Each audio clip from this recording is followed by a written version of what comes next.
Okay, I'm sorry about that. My company that's coming over for this dinner actually called in and let me know he was on his way. So what you want to do with your giblets is you want to let them cool off a little bit. And once they're fully cooled, and I'm going to discard that. I'll wash that in a minute. I've actually been keeping up very, very well with the dishes today, which has impressed me. I'm really, I know I've said this multiple times, I love the way that the kitchen is flowing. It's a lot easier for me to do certain things in the kitchen. Now, can you give the giblets to your dogs? Well, you can. Just be careful if you're going to give them the heart giblets, because that's not necessarily the greatest thing for them. And I usually don't, because I cut these up into the giblets. And I'm just chopping, and you just kind of want to chop them fine. And I should have probably done this on a cutting board versus the board that I use for carving, but we'll do our best here. I'm going to show you guys what this looks like.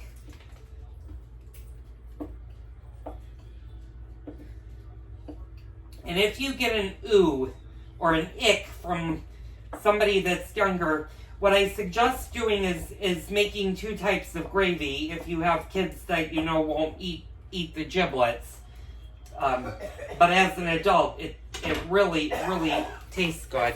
I'm going to show you guys that that's the chopped up giblets. And you're just going to go ahead and add them back to your stock. And I'm going to put you guys back over here, because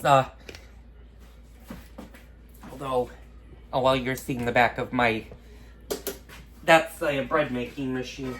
So what I'm going to do is I'm going to rinse off my spoon, because you don't want parsley going back.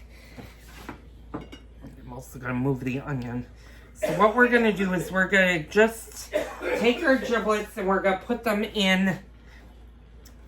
back into the pot. Now, I have not done anything with the neck. I'm allowing that to fully cool off. We're still about maybe an hour and a half away from the turkey being done.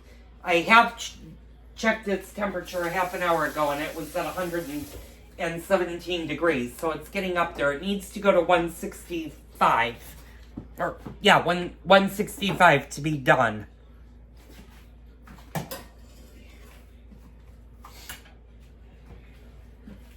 So now that the giblets are in the stack, I'm just going to put it on, and I'm going to keep it warm on a very, very low temperature setting.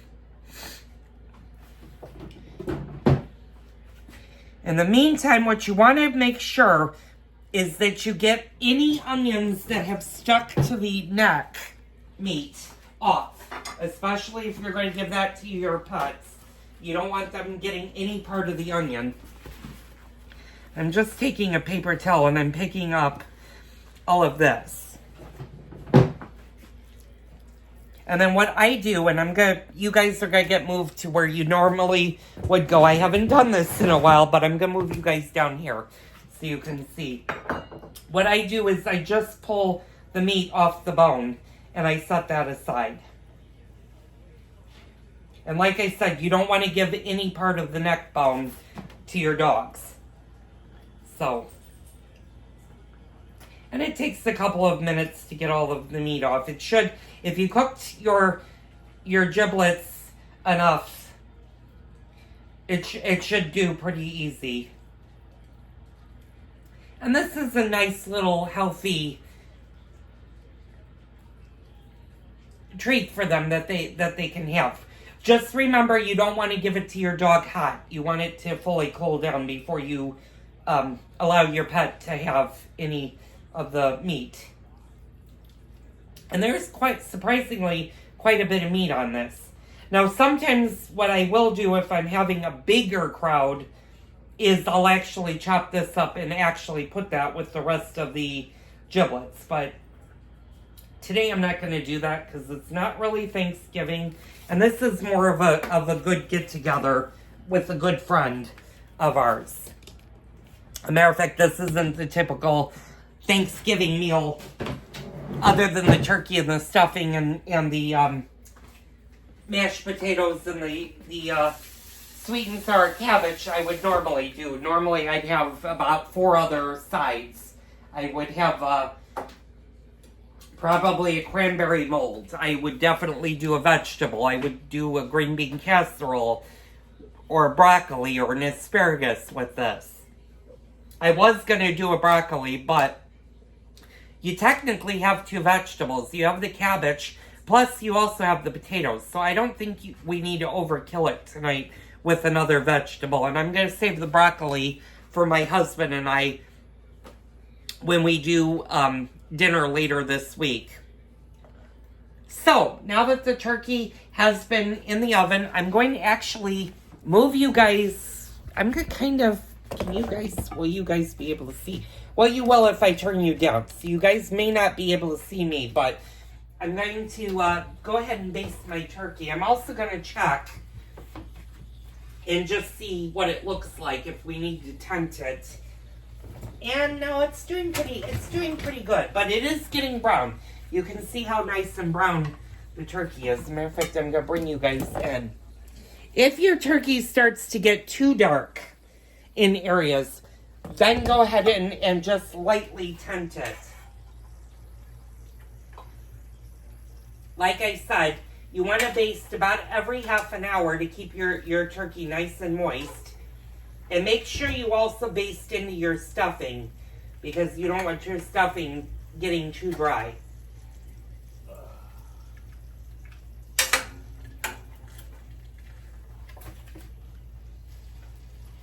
And I'm just going to baste the turkey.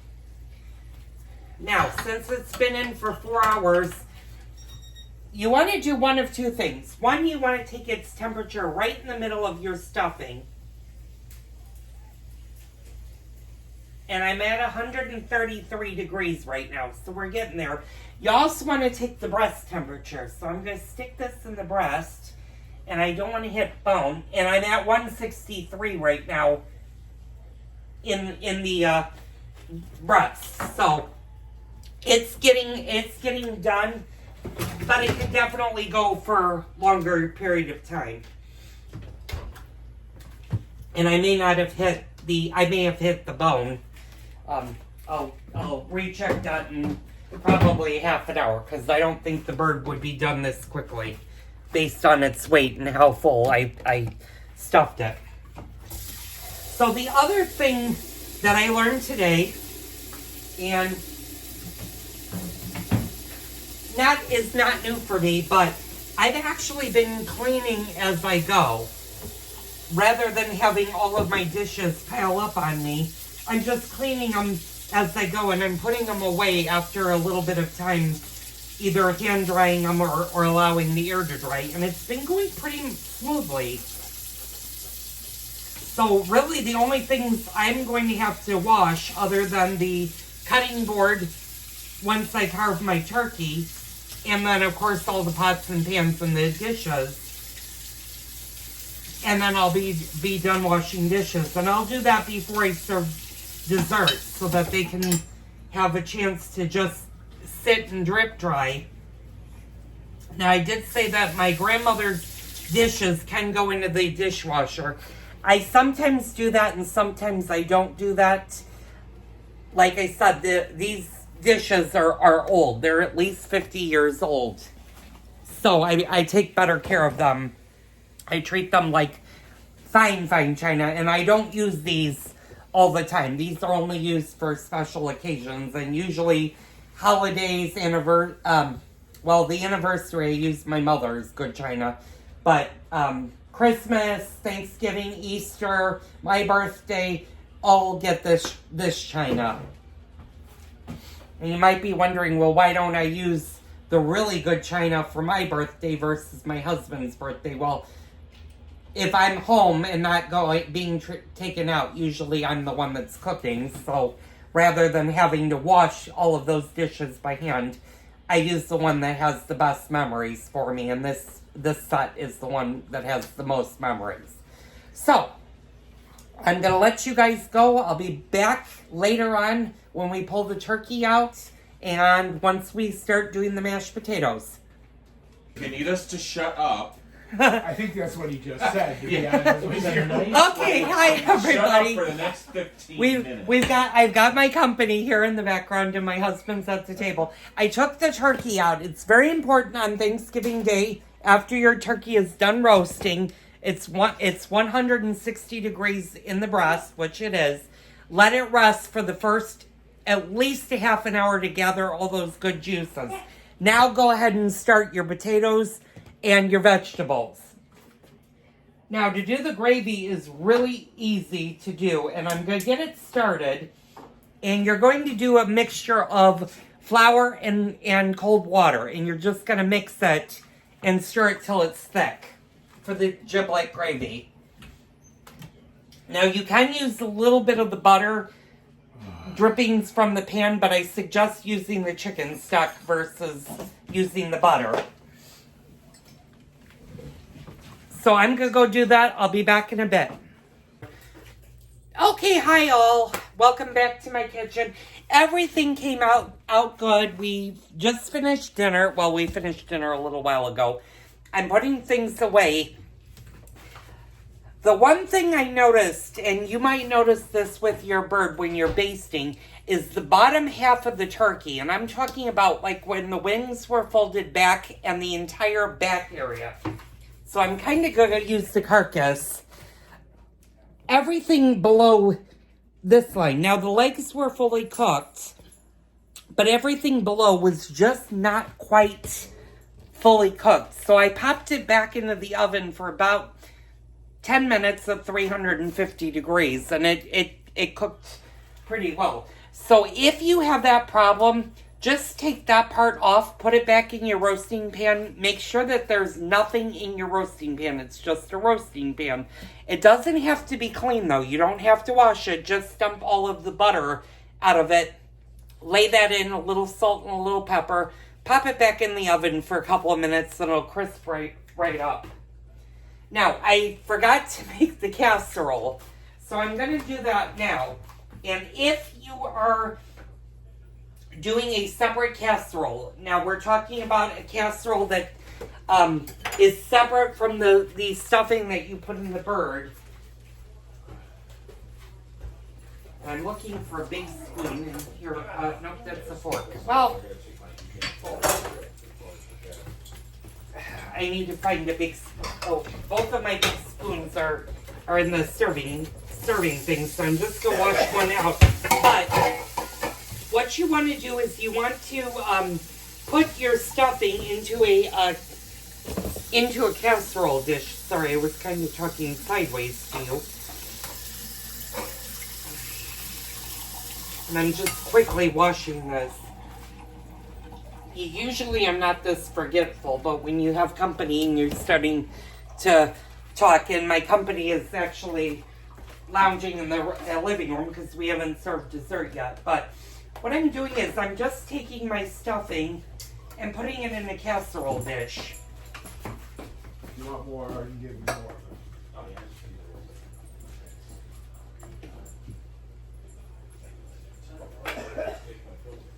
And this is a little bit harder of a stuffing.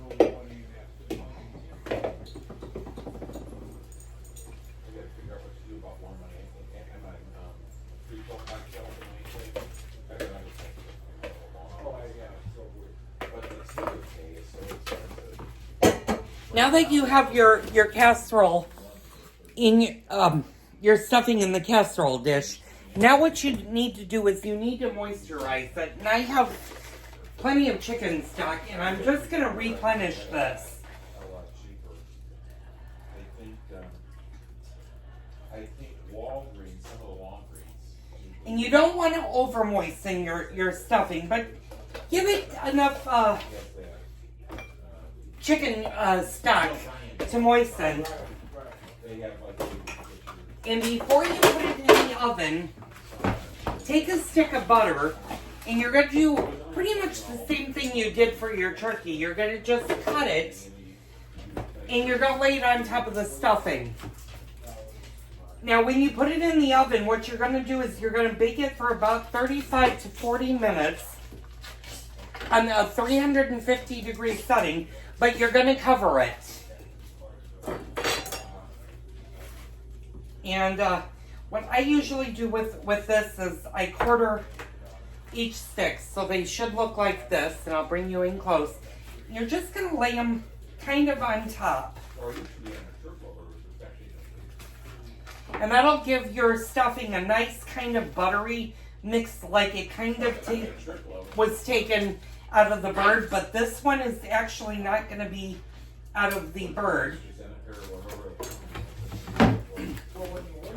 And when you go to cover it with foil, make sure to loosely cover it. You don't want to put the cover down, because otherwise then all of the butter and the stuffing will actually stick to your aluminum foil. So loosely cover your stuffing.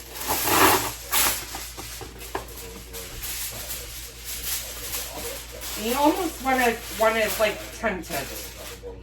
So just like that. Don't push down on it. Pop that into an oven, and for the last 5 minutes of the cook, take the foil off and just let it bake. And after 35 minutes, you've got a great stuffing. Allow it to completely cool after use. Put it in a serving. Put it in a Tupperware or a container. And make sure you keep this stuffing separate from what came out of the bird.